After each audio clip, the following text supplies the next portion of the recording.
I've spent my whole career working in the oil and gas industry. For the past 15 years, I've been leading international oil and gas companies. Now, I think all of you in this room will be aware that the world is going through an energy transition to use more sustainable, low-emissions fuels.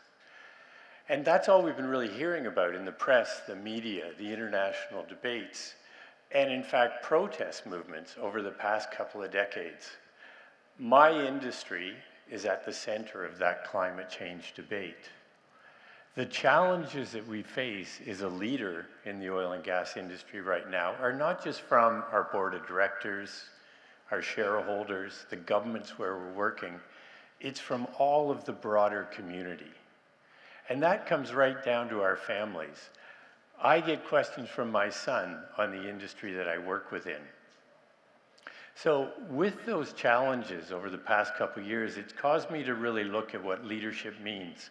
And not just leadership within the company, but leadership within the whole community and the broader community as we go through this transition. So in that context, what I want to do is talk to you today about a couple of things. The first is really the reality of energy transition. How fast are we transitioning? Do we need oil and gas anymore? And I'm not doing it to defend the past. I'm not doing it to defend our industry, but we need to create a bridge where we can work together and cooperate to produce energy in a low-emission way. But I will say, I'm a scientist by background, and I start by looking at the data and make sure that we start by having reality. Now, the other part I'll touch on at the end is our company, Valeura Energy. We've been facing all of these challenges, and yet in the past few years, we've been one of the top performing companies on the Toronto Stock Exchange back in Canada. How do you do that, right, in an industry that's supposed to be dying?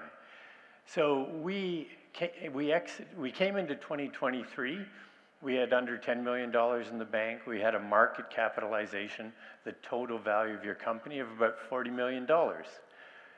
We actually exited 25 with over $300 million in the bank, and our market capitalization is now over $800 million. That's a 2,000% increase in about 3 years. And I don't think you need to be in finance to recognize that's pretty good. But the other thing is, last year we were actually awarded the top growing company in Canada. Right? And that's not just in oil and gas, that's across all industries. So again, how do you do that when you're going through this change in this transition? So, but before I talk about that, I want to really talk about the energy transition. Because energy is extremely important in all of our lives. Energy is not just a commodity. The UN has identified affordable energy as one of its sustainable development goals. It's not just a luxury, it's actually a right for people around the world. And energy drives our economies, right? If we can go back a few hundred years to the time that coal was really being introduced, what you had was a coal identified, you burn coal, you make steam, you create power, that's better than manpower, and you have the Industrial Revolution.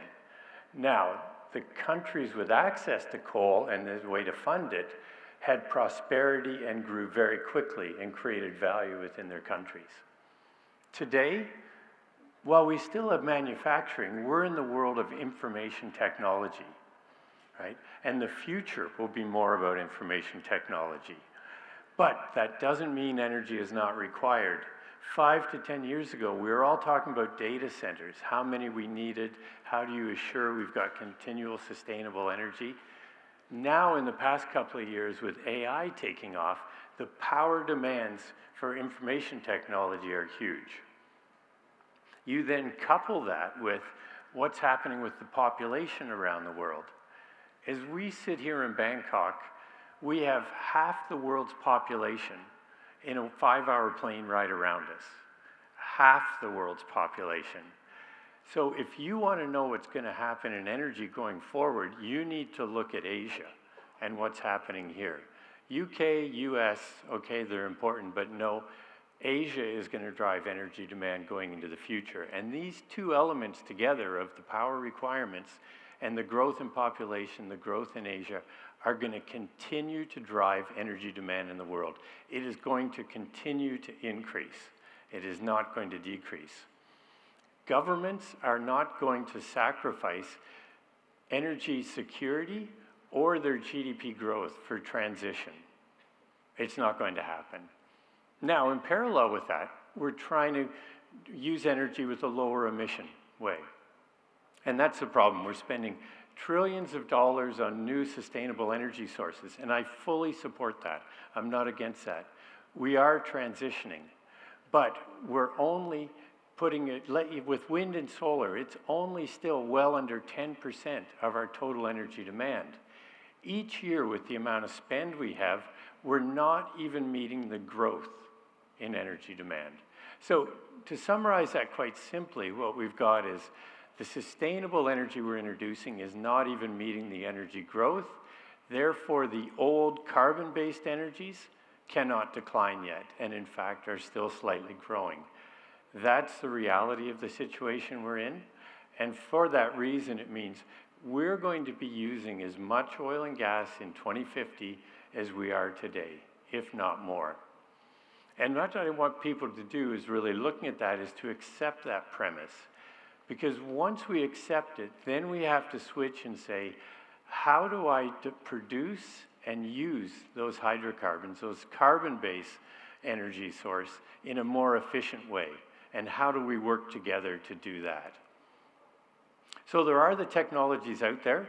You would have heard of something like carbon capture and storage, CCS, where you actually take the CO2 either through production or burning that for energy, you capture it, you transport it, you inject it into the earth to be safe.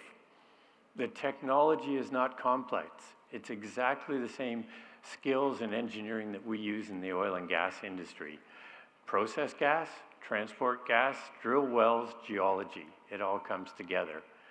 The complication we face with CCS comes in the financial model, it comes in the regulatory model, the legal model, and the insurance.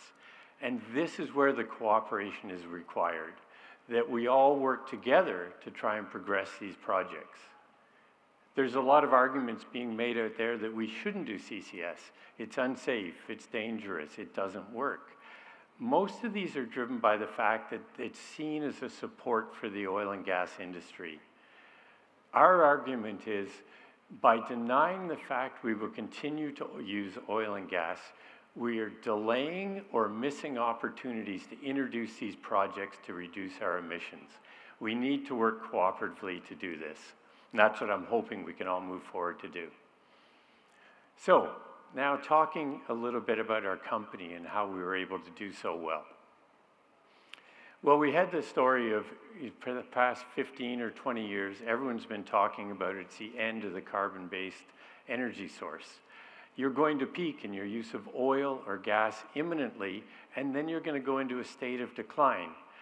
Now, if you're running an oil and gas company, what happens is there was a big response from companies around the world to those pressures, and you changed your strategy. Number one, get rid of your oil assets. Those have high emissions, sell them, get rid of them, reduce the emissions in your company. Number two, if you're in a dying industry, do not reinvest any money you make into that industry. That doesn't make any sense. It's a dying industry. Take that money, if it comes in profits, return it back to shareholders. And over the past decade, that's what we've seen in our oil and gas industry. We've become what we refer to as a yield play, not a growth play. The money has been flowing back out. And the third point is, if you do want to invest in energy, invest into renewables. Now, in our company at Valeura, when we looked at the data, our belief was really that it was a response to what people wanted to happen, not what was actually happening in the world with the use of energy. And we went the other direction. We actually said, okay, we want to grow, and we actually went out and we acquired producing oil assets for almost nothing because major companies were shedding them. We maintained the cash that we were generating from these to grow our business, give us a healthy balance sheet to allow us to grow further. And we didn't go into the renewables business. It just wasn't an area where we had expertise and the skills to do that. We saw several companies, well, actually a number of major companies and small companies go into that area. But you had a couple like major companies like BP or Shell that while they went very hard into renewables and that, in the past couple of years, we've seen them do a U-turn and they're back to focus on the oil industry. So we acquired those assets. Those assets have continued to perform very well. They've delivered cash to our company. They've delivered further growth here in Thailand. And that's what's really driven the value of our company up over the past 2 to 3 years. So now if I try and kind of summarize that in a bit of a strategy, I think people would be very much aware, if you can look at where the world is going and identify that, and you have a product that can meet that need, you can be very successful. The iPhone, right, bringing in the smartphone technology. Tesla, EV cars and leading that revolution. Even SpaceX, the commercialization of space travel. All leading companies filling a void that did extremely well.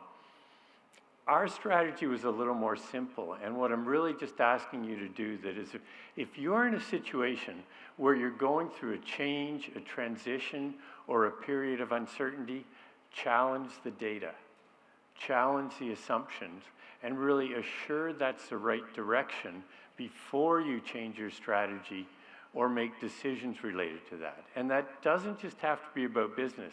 You can use this in your own careers as well, to just make sure when there's rapid change, you fully understand where that's going. And really a last point on that is, the more emotive the debate that's going on, the more you should challenge the data. And being in the oil and gas industry, we have groups out there claiming we are facing the extinction of mankind. I cannot think of anything more emotive than that.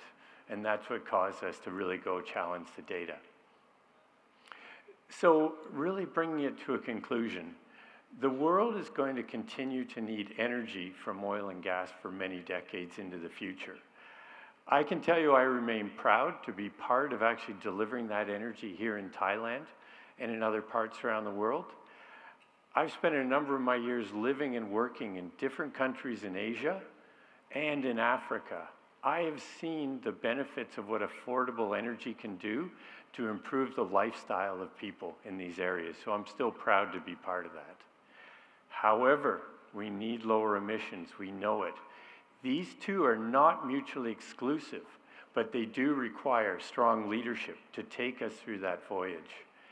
Even in our small company, as we took over producing oil assets here in Thailand, after only 2 years of operations, we've reduced our emissions intensity 30%.